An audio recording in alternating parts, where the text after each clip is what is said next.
It's that time. Yes. Last season, we had a decent outing with our Premier League predictions. As you can see from the boy Liam's table here, you may know him as Vize, we finished in a Europa League place. I mean, I don't think RTVFC would sack me for that performance. It could have been worse. I could have been, the Irish fella, right? Look, I'm not going to talk shit, as I could have a horror showing as well, but let's get into this, guys. Going through the entire table, giving you my picks, and you give yours at the end. Sound good? And I know this doesn't apply to like 99% of you, but there are some people out there that actually take offense to predictions made by people they don't know on the internet. And by take offense, I mean they get angry to the point of verbal abuse. Disagreeing is fine, but if you find yourself getting into the abuse zone, be calm, fellas. Breathe in through the nose and out through the mouth. Yo, Editor Agent here again. I forgot to mention this in the recording, but in the description, there is a link to input your full table picks into our Premier League Predictions League. It's on a site called The Match Predictor. You may remember them from a couple of years ago, yeah? So join our Match Predicting League. See how you stack up. See if you're better than me. You probably are. Let's run through the table, starting at the bottom. Quick ad break, and then the top half of the table.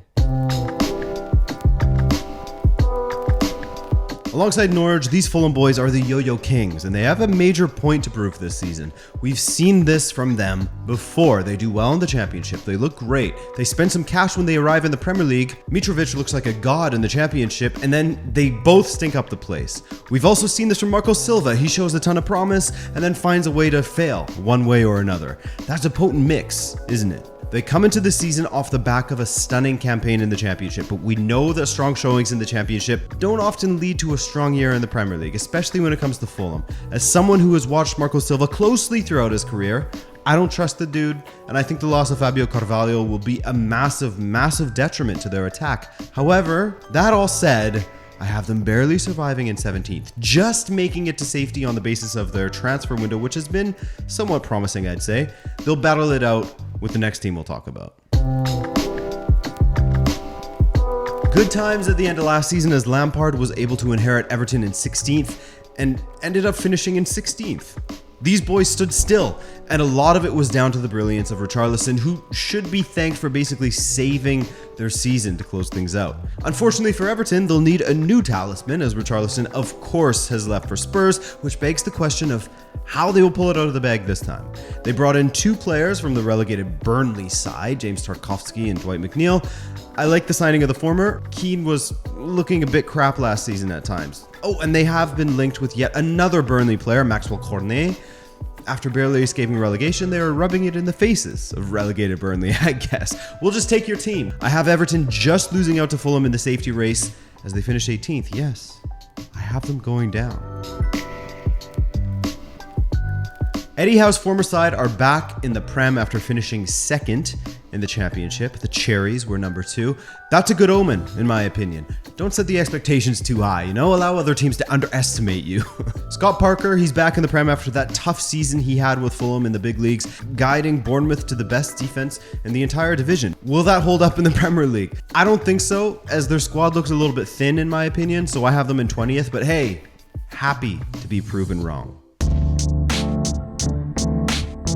Mr. Marsh came in and helped Leeds keep their heads above water last season, but with some big losses from the squad, can he do it again? Marsh isn't really known for its defensive solidity, and that will likely continue this season. This man loves to attack. We love to see that. It's not so much a personnel thing. Well, it is in some respects, but it's mostly Marsh's attacking style of football that can leave something to be desired in defense. On top of that, losing Rafinha and Phillips is huge, even if Phillips was injured for the middle portion of the last season, but I do like what they have done in the transfer market this summer. 2 Americans come in, and 2 very, very skilled Americans in Brendan Aronson, great creator, incredible in the press, and Tyler Adams, a rock in midfield. I can already see the comments, because I get them all the time. He's a biased Yank. I'm Canadian. It does nothing for me to hype up Americans, but these are 2 quality players. Adams was highly sought after at Leipzig for a while, and if he stays healthy, he could have a huge impact on this Leeds side and their potential survival. So all things considered, I think Leeds will be an exciting team with defensive lapses that will make them very fun to watch, but will hurt them, but nothing fatal, as I have them in 14th, lower mid-table. But speaking of defensive lapses, this video was made possible thanks to Surfshark VPN, who never allow any defensive lapses to happen when it comes to you and your internet privacy and security. In fact, as part of their hat trick of benefits, they also break down region-locked defenses on the internet so you can access the entirety of the internet. Yes, that means that when you're trying to watch a show that's not available in the country you live in, Surfshark VPN can unlock that door for you, thread that through pass between the streaming site's defenders to give you access to it, such as BBC's Match of the Day on the iPlayer, which you will surely want to keep up with this season, no?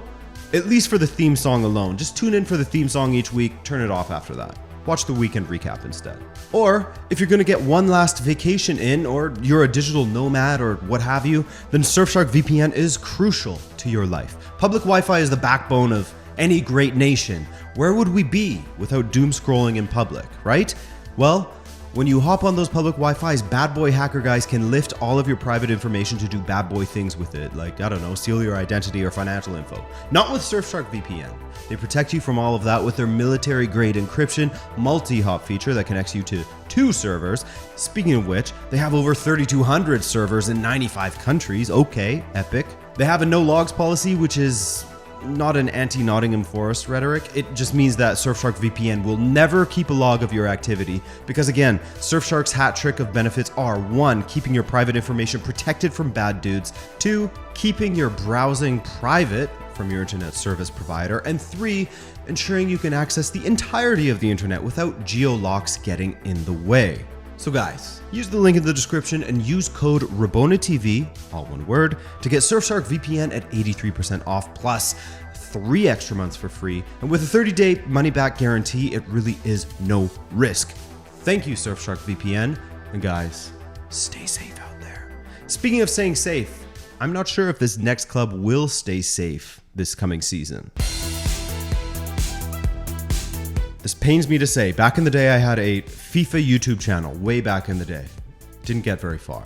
I loved Southampton. I had a Southampton career mode, but they feel like they've been a very slowly sinking ship in recent seasons. And while I like some of the signings they have made, I do feel as though they are putting a lot of trust in very inexperienced players.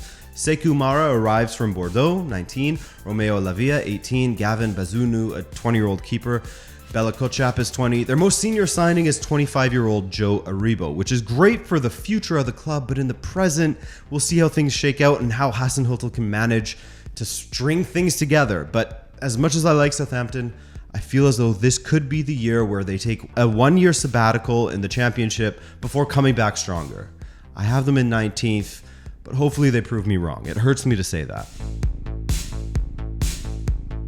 The Tricky Trees are back. For the first time since the 98-99 season, the 2-time European Cup winners are back in the Premier League, the team that has won the European Cup more times than they have won league titles, actually. There it is, your basic club trivia for the day sorted out. Surely you've never heard that one before. After winning the promotion playoff, Nottingham come storming back into the Premier League, investing greatly in their squad. The 2 standout signings to me being Nico Williams and Taiwo Awoniyi. If you're a longtime watcher of the Weekend Recap, then you'll remember the former Liverpool player Awoniyi was doing very well at Union Berlin. Williams, he had a solid season with Fulham, and he moves on to Nottingham, looking good. Plenty of other signings as Forest's Greek owner, who also owns Olympiacos, looks to make a statement and stick around the Premier League for some time. And honestly, I mean, I can't speak on how long they'll stick around, but I have them sticking around in 16th. Some of the mid-table teams, I mean, I apologize, but I'm going to get through them quickly. I liked what Frank had done with Brentford last season, as the Danish boys are 1 fewer this season with Eriksson not re-signing with the Bees. However, scratch that. There are strong links to Mikkel Damsgaard, another tricky Dane, and his signing could be quite the boost to their attack. You guys probably remember him from Euro 2020, great technical player who has cut his teeth in Serie A for a few years at Sampdoria. I'm curious to see how he makes the jump to the Prem. I have Brentford getting a respectable 15th. I know people will laugh at 15th and respectable, but come on, this is the Premier League, the pinnacle of English football. They haven't been around too long. I mean, sticking around in 15th, no shame there.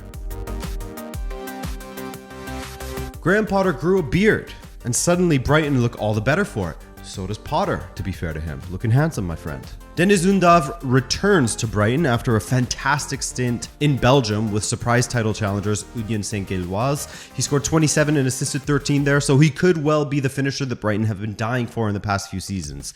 That said, the loss of Yves Bissouma to their midfield and what is looking like the loss of Marc Cucurella, that makes things a little bit more difficult, doesn't it? That said, this team is starting to cook under Potter. They've been slowly cooking over the last few years. It's a simmer, you know, they're in the crock pot, and they will probably finish around 10th. I'd say not around 10th. I have them in 10th. Big Patrick and Palace have made some lovely moves in the offseason, including designing one of the nicest kits in the league. Love that. And they're ready to beat down on any and all pitch invader, so try your luck, pal, see what happens. Anyway, year 2 of Vieira at Palace, I have some high expectations when you sign a kit like that. I mean, when you sign some players that have plenty of football hipsters on Twitter drooling all over their keyboards, like Sheikh Doucouré and Malcolm Ebiowe. I won't lie, I didn't watch too much RC Lens or Derby County, my friend, but they are being highly rated, so we'll keep a keen eye on them. I think they're going to take a massive step up to 11th. You know, climbing that ladder at a comfortable pace. Just one place. Some call it slow. I call it a comfortable climb. Hello, it's me again, the #1 Brendan Rodgers hater in the world. I'm joking. I don't hate the guy at all. In fact, I think his sides play some beautiful football at times, or at least they are capable of it in flashes, but it's the consistency for me. It's funny to say that in some ways because the 2 seasons prior to the last, Rodgers Leicester would hang in the top 4 for what, like 35 or 38 match days, only to fall out right at the last. As things stand today, Leicester City are the only team in the entire league who hasn't signed a single player, and that worries me a bit. Jamie Vardy is a very effective striker still, when he's healthy, of course. And so the hope will be that Patson Daka will settle in more and start banging them in at a more frequent rate. Also, they need to avoid injuries to guys like Madison. As far as signings go, they've made it clear they can't really make any until, or should I say, unless they sell some players. And it's looking as though they could lose Wesley Fofana, Youri Tielemans. I don't know. It feels like it's going to be a bit tough for Leicester this season. I have them in 12th. They just feel like they're a few injuries away from being a poor side. Rounding out the bottom half of the table, we have Wolves in 13th. From Foxes to Wolves. At times, Wolves looked solid under Bruno Lage last season, and at other times they looked incredibly poor. That's the story of my golf game, really. Solid at times, but mostly incredibly poor. Anyway, I want to believe in Lage, and I hope he can build upon last season's lessons that he will have been taught as he made a massive jump from Portugal to the Prem. Well, I guess more accurately, from unemployed to the Prem, which sounds even crazier, but anyway.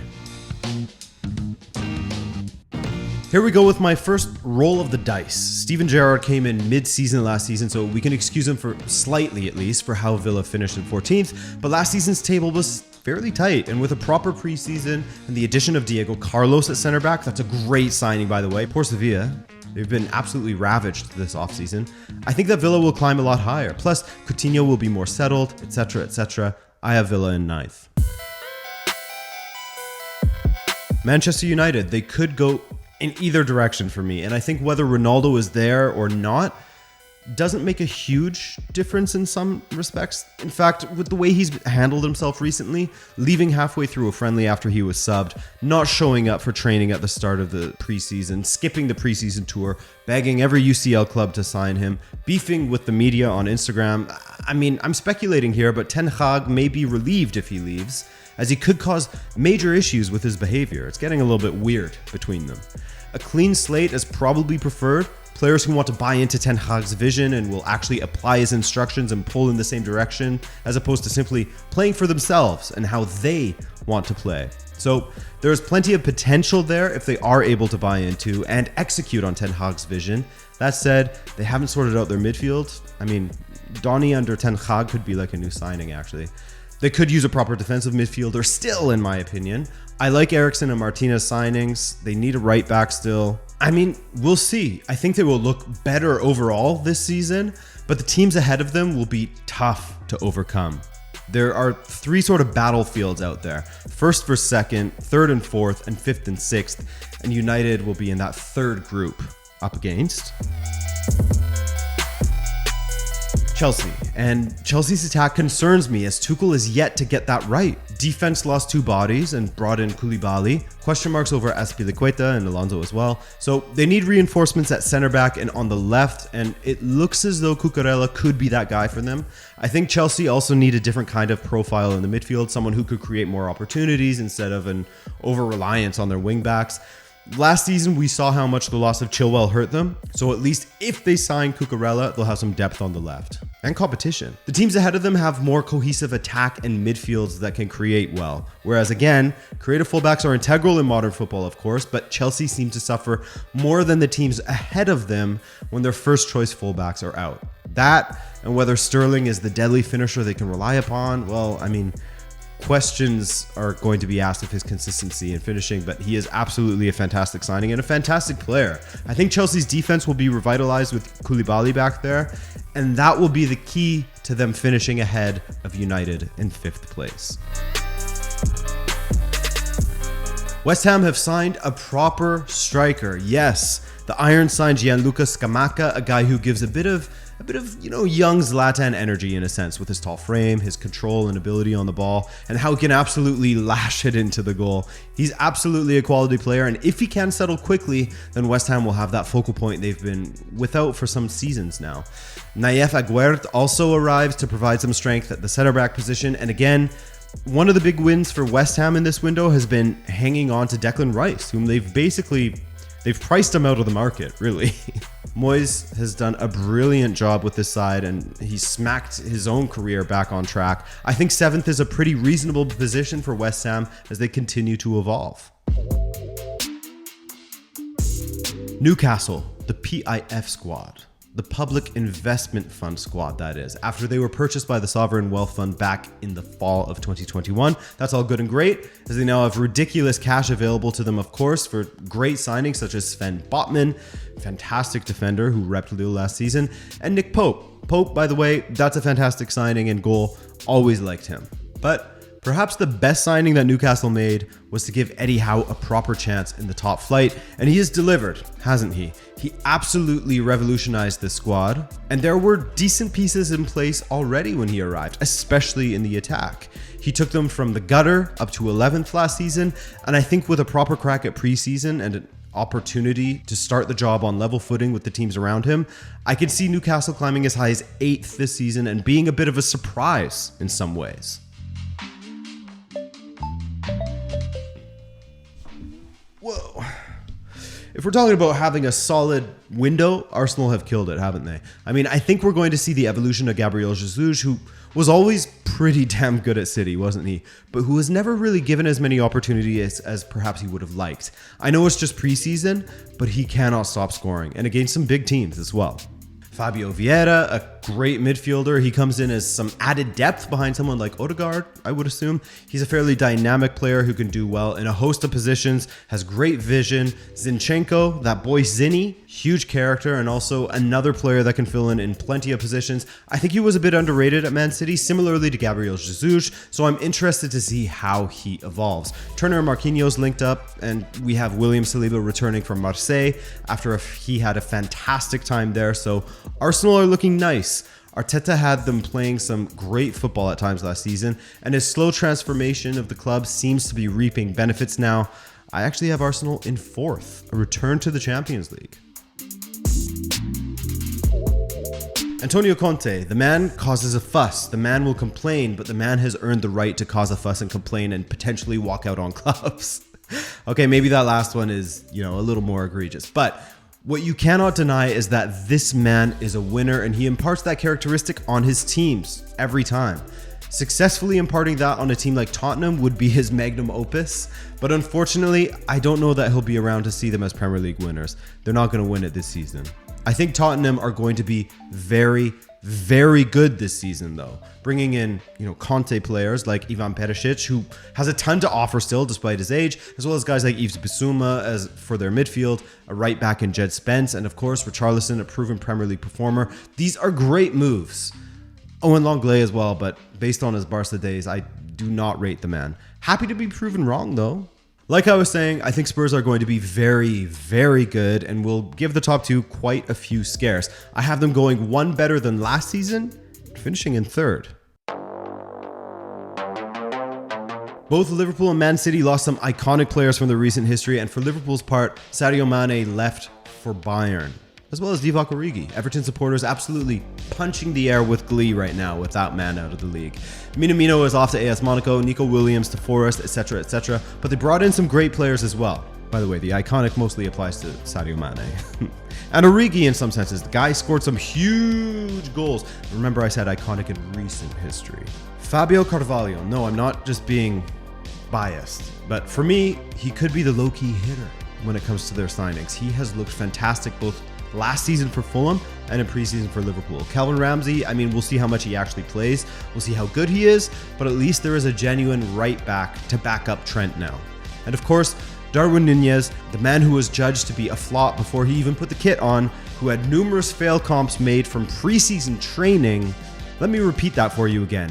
Numerous, endless fail comps from preseason, and it goes further, training. Man, modern football fan culture is wild.